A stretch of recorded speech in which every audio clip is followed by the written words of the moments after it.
L'evolució tecnològica és una eina de progrés. Ha tingut i té com a resultat el desenvolupament general de la humanitat. Avui, la introducció de les tecnologies de la informació i la comunicació ha provocat canvis socials i humans. L'ús intensiu d'Internet ha provocat canvis tant en la manera de comunicar-nos com en la forma d'aprendre. Ens trobem en l'anomenada era digital, en què conèixer i saber utilitzar la tecnologia ens permet adoptar noves formes de relació personal, noves formes de treball, noves formes de recerca d'informació, en definitiva, noves formes de comunicació.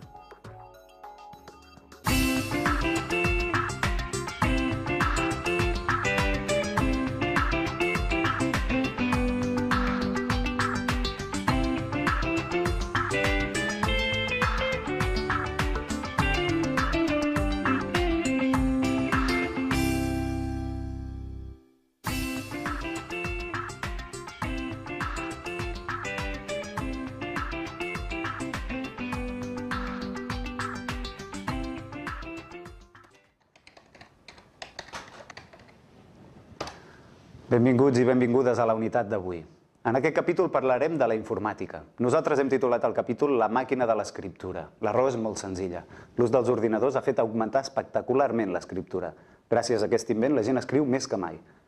En la unitat d'avui parlarem de les noves formes de comunicació que ens proporciona la tecnologia. Pàgines web, correus electrònics, xats, emoticones... Però abans de res, el primer que hem de veure són les parts que té un equip informàtic. Un equip informàtic ens permet ordenar i classificar informació de tota mena. I per fer-ho consta de 3 mecanismes.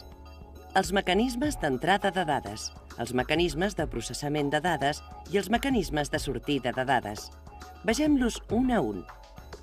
Els mecanismes d'entrada de dades són el teclat, el ratolí, l'escàner, el lector de CD-ROM o DVD. Amb aquests aparells podem entrar textos o imatges a dins l'ordinador. Amb els mecanismes d'entrada introduïm la informació a dins l'ordinador. Un cop a dins, ja els podrem modificar. Ho farem amb els mecanismes de processament de dades. Aquests mecanismes ens permeten modificar les dades que hi hem introduït. Un exemple d'això són els programes que s'anomenen processadors de textos. Aquests programes serveixen per escriure un text i posar-hi els marges, els diferents tipus de lletra o numerar les pàgines automàticament. També es pot revisar l'ortografia o modificar una part del text sense haver de modificar-lo tot. És a dir, el text que hem entrat el podem modificar, canviar, revisar. Un cop fet això, ja podrem fer el tercer pas, utilitzar els mecanismes de sortida. Els mecanismes de sortida ens permeten treure la informació que hem processat. Per exemple, gràcies a la impressora podrem treure els textos impresos. Gràcies a la pantalla de l'ordinador els podrem veure.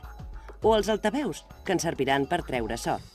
En resum, podrem treure de l'ordinador les dades que hem processat.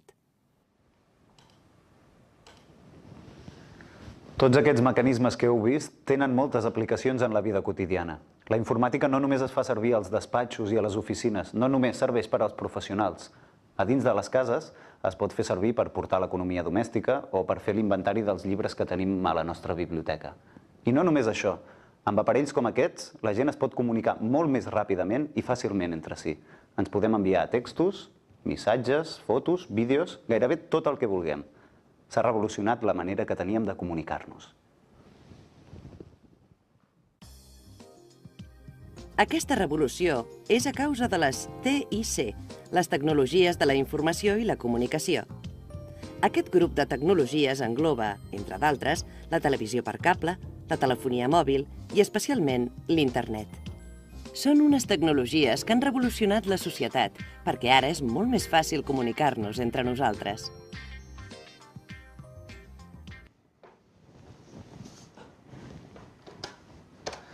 Per exemple, jo des d'aquí puc escriure o enviar fotografies de manera gairebé instantània a gent que és a l'altra punta del món. Això no havia passat mai.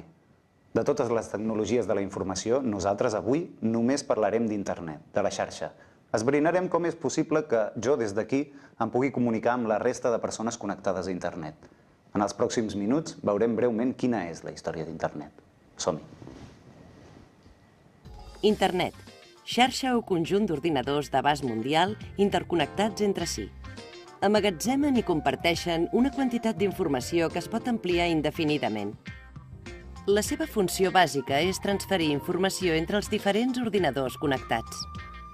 La idea de connectar ordinadors entre si va sorgir als Estats Units durant els anys 50 i 60, concretament a l'Agència de Projectes d'Investigació Avançada.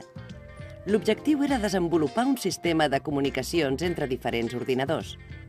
Aquests ordinadors pertanyien a diversos laboratoris d'investigació d'universitats i departaments governamentals. El govern escollia quants diners i a quins projectes es destinaven els esforços. I la primera tria va ser militar. Les primeres aplicacions es van fer servir per a funcions de defensa americana i en el control i la transmissió d'informació sobre el trànsit aeri.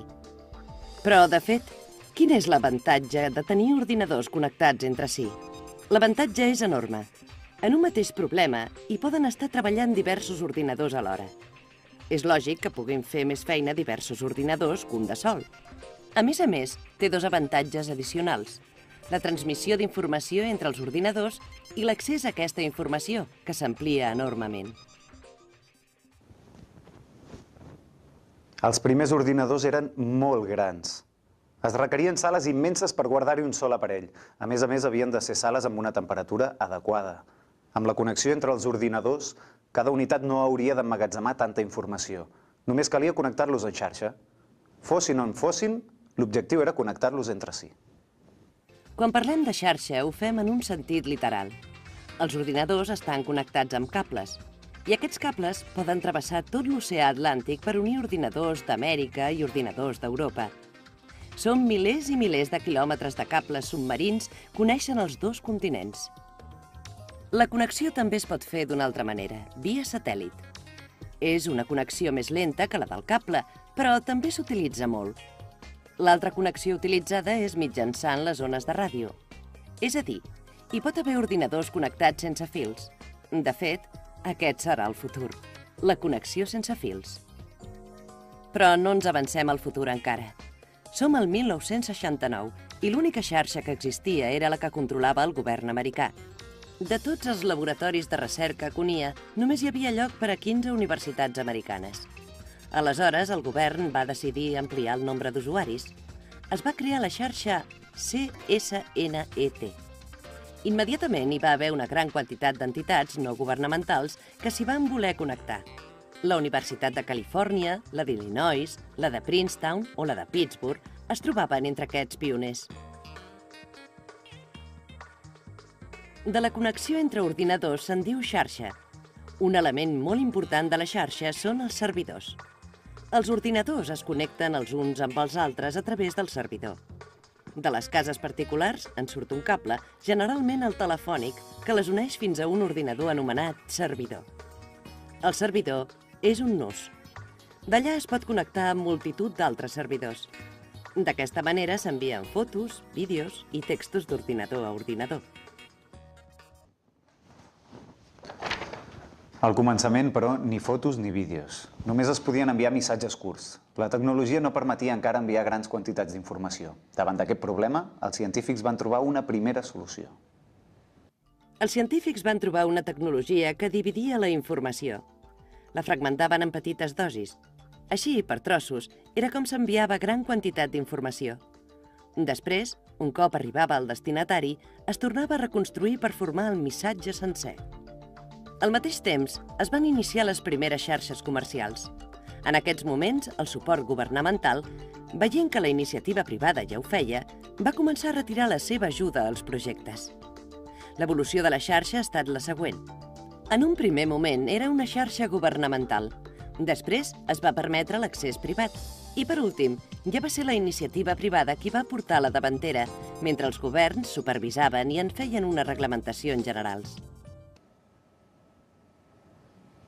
Va ser molt important per al seu ràpid creixement comercial l'aparició dels ordinadors personals com aquest. Eren màquines molt més petites i fàcils de fer servir, màquines pensades no només per als científics, sinó també per a l'usuari neòfit. El 1993 es va donar el permís per utilitzar la xarxa per a tots els usuaris. Això va ser el boom. Fins aleshores, aquesta xarxa només tenia finalitats d'investigació i recerca. però a partir d'ara tothom podia tenir un ordinador personal. Actualment, en sales com aquestes, es reuneixen milers d'usuaris per tot el món. Aquí o a casa seva. Es calcula que des de l'any 1998 la quantitat de gent que s'ha connectat a la xarxa ha crescut un 100% a l'any. La xarxa és això, accés massiu a la informació. Tothom hi pot accedir, tothom en pot crear. De fet, la definició exacta de la xarxa ja ens ho diu. En anglès, la definició és World Wide Web. En català, taranyina que engloba el món. Per tant, aquesta taranyina és un servidor que permet l'accés a tothom, no només als experts. I, evidentment, amb l'augment dels usuaris també hi ha hagut un augment de la quantitat d'informació disponible a la xarxa. És a dir, una de les conseqüències d'Internet ha estat l'augment exponencial d'informació. No només dels usuaris. Cada vegada hi ha més informació disponible. Precisament, com que cada vegada hi ha més informació a l'abast de tothom, és lògic pensar que en el futur es donarà cada vegada més importància a l'arxiu i la preservació d'aquesta ingent quantitat d'informació. Actualment, en un disquet com aquest, hi puc guardar grans quantitats d'informació, però en el futur no n'hi haurà prou. Saber emmagatzemar immenses quantitats d'informació cada vegada serà més necessari.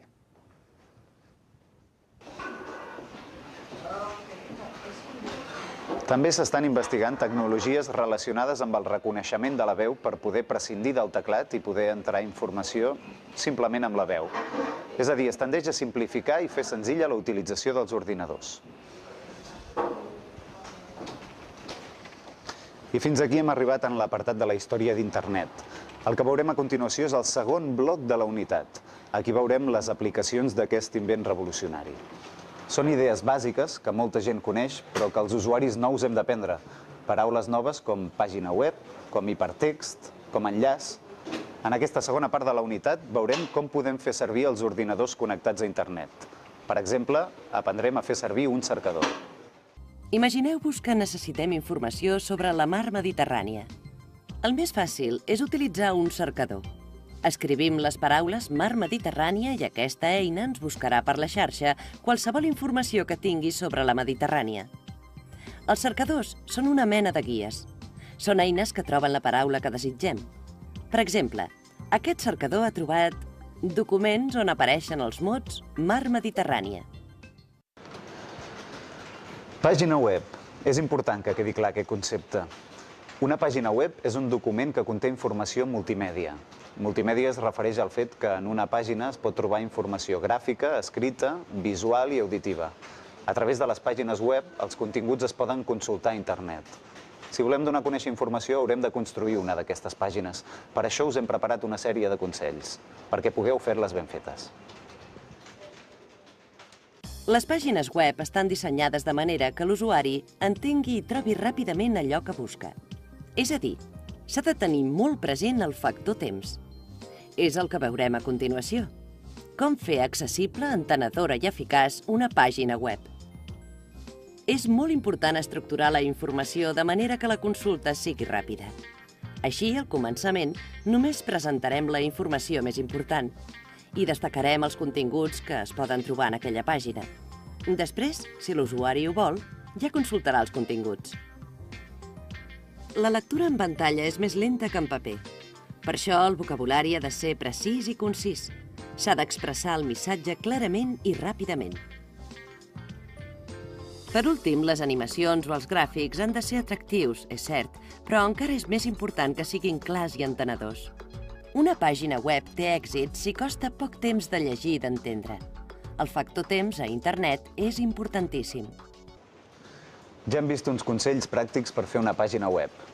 Ara veurem què és l'hipertext. L'hipertext és el llenguatge propi d'Internet. No es tracta d'un text lineal com el d'un llibre. El llenguatge aquí s'estructura d'una manera similar a les branques d'un arbre. Des d'una pàgina web podem passar a una altra pàgina com si saltéssim de branca en branca. La millor manera de veure-ho és amb un exemple. L'hipertext va millorar i simplificar la lectura a través de la pantalla.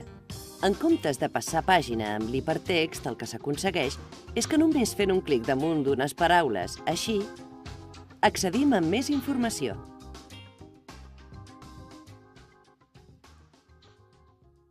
Ho heu vist? No hem passat pàgina, hem saltat de pàgina. Si us hi heu fixat, per fer-ho només hem hagut de fer un clic sobre una paraula. Aquestes paraules, que a vegades són icones, ens permeten saltar d'una pàgina a l'altra. Són els links, també anomenats enllaços. Els enllaços es fan amb paraules clau que es destaquen d'alguna manera en el text. Com que estan destacades, sabem que només fent un clic amb el ratolí al seu damunt podem ampliar la informació. El link ens portarà a altres apartats o fins i tot a altres pàgines web. Ara veurem el correu electrònic. Aquesta és una eina molt utilitzada. El correu electrònic ens permet enviar i rebre missatges. És una mena de bústia col·locada a la xarxa. Si vull enviar un escrit a un amic meu que viu a Austràlia, hauré de fer servir aquesta eina. Vegem-ho amb atenció.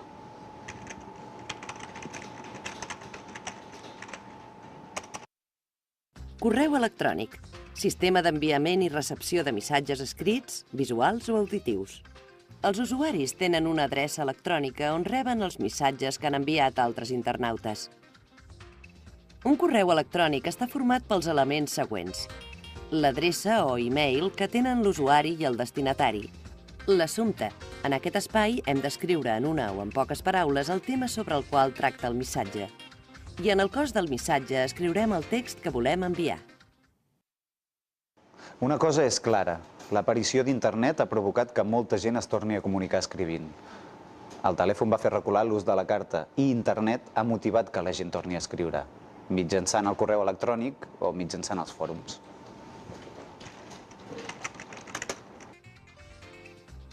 Els fòrums són llocs on la gent escriu informacions d'un tema determinat. És una idea semblant al taulell d'anuncis. Si molts experts, per exemple en excursionisme, decideixen escriure sobre aquest tema, el que faran és utilitzar un fòrum. Allà hi posaran els seus documents de manera que tothom que hi estigui interessat els pugui llegir. Si algú vol ampliar o comentar alguna cosa, només cal que hi afegeixi el seu text. Els fòrums virtuals els formen grups d'internautes que intercanvien opinions i informació sobre un tema a través de missatges que es pengen en una pàgina web.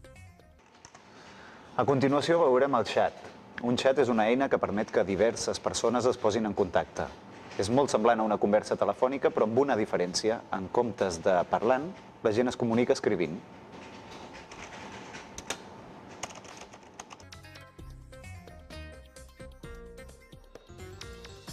Xat. Comunicació virtual a través d'internet. La comunicació és simultània entre diverses persones. El llenguatge que s'utilitza en el xat s'assembla més a una conversa oral que no pas a un text escrit. En el xat, el llenguatge es basa en l'espontaneïtat i la rapidesa. Per tant, les intervencions del xat han de ser clares, concises i molt breus. L'objectiu és la comunicació immediata. Hem de ser gairebé tan ràpids escrivint com ho som parlant.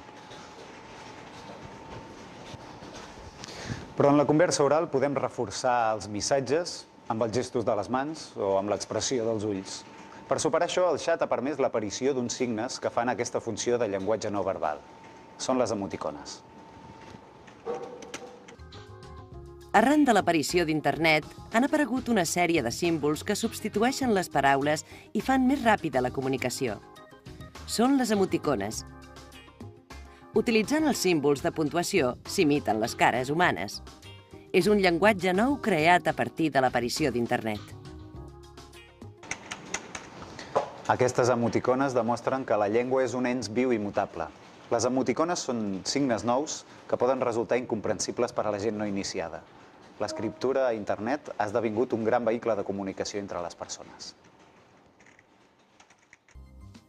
Sí, la xarxa i les seves aplicacions han provocat un augment espectacular de l'escriptura. Des de les primeres manifestacions escrites, com la pedra roseta, fins a l'era d'internet, l'ésser humà ha trobat moltes maneres de comunicar-se. Però en la base de totes hi segueix havent la mateixa convenció, l'escriptura. Estem acabant la unitat d'avui. La veritat és que molts dels conceptes que us hem explicat s'aprenen més fàcilment fent-los servir que explicant-los. És com conduir. El millor que es pot fer és venir a utilitzar un d'aquests ordinadors. És el que faré jo. Espero veure-us en el pròxim capítol. Fins aleshores, que vagi bé.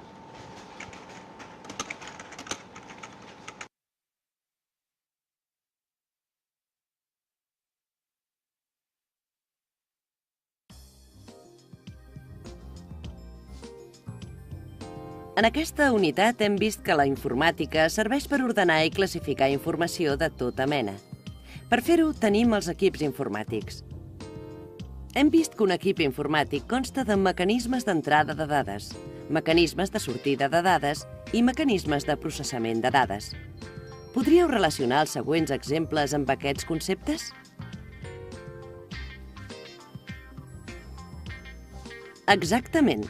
La impressora és un mecanisme de sortida, el teclat ho és d'entrada i un processador de textos és un mecanisme de processament. També hem vist que Internet forma part de les tecnologies de la informació. Hem dit que Internet és una xarxa que permet que els ordinadors es transmetin informació entre si. Sabríeu dir, però, què significa WWW, sigles dels mots anglesos World Wide Web?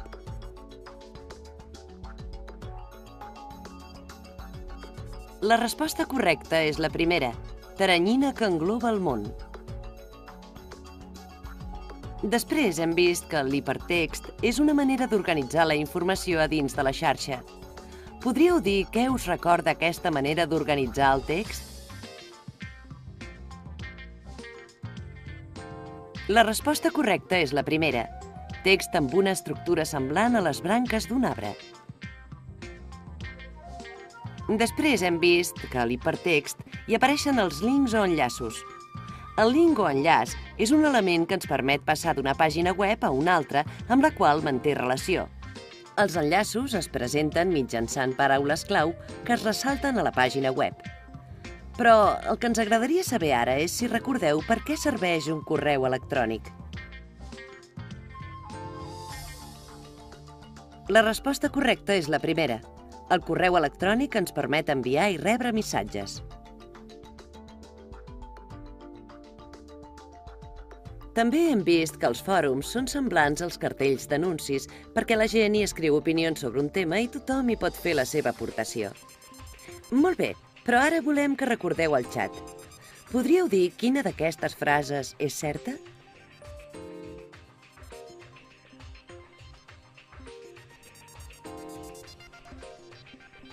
Les 3 respostes són correctes. Per últim, hem vist que Internet ha provocat l'aparició d'uns símbols nous, les emoticones. Permeten expressar sentiments o estats d'ànim. Sabríeu dir, però, quina és la base d'aquests nous símbols i de la gran majoria d'eines que Internet posa al nostre servei?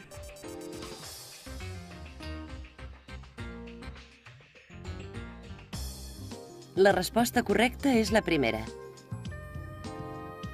També hem vist que dins de la xarxa hi ha una gran quantitat d'informació i disposem d'una eina que ens ajuda a trobar-la. Sabríeu dir quina?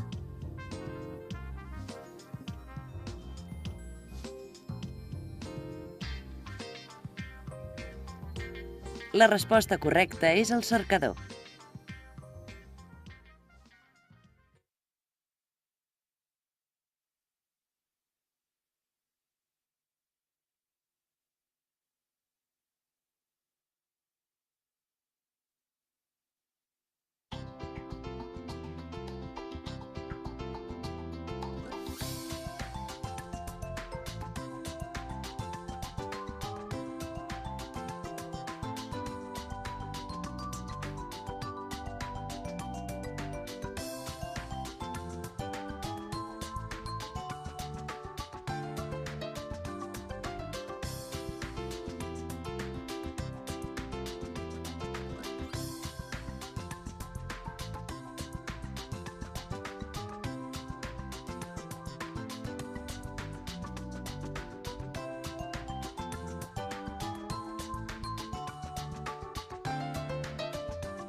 Noves formes de recerca d'informació.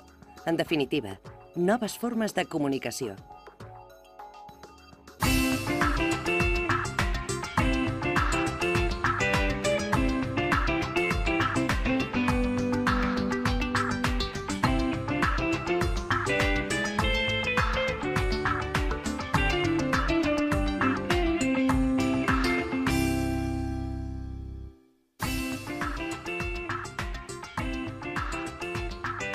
o DVD.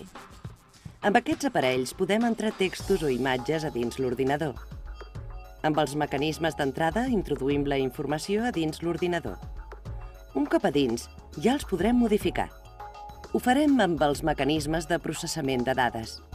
Aquests mecanismes ens permeten modificar les dades que hi hem introduït.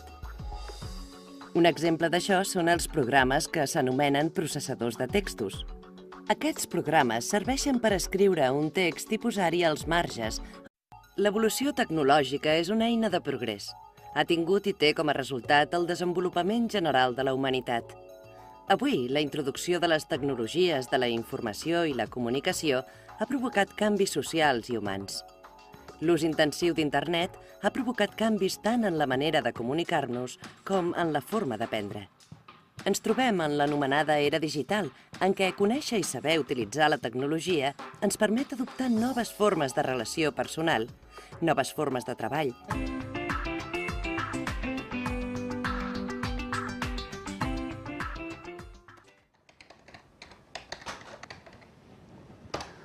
Benvinguts i benvingudes a la unitat d'avui.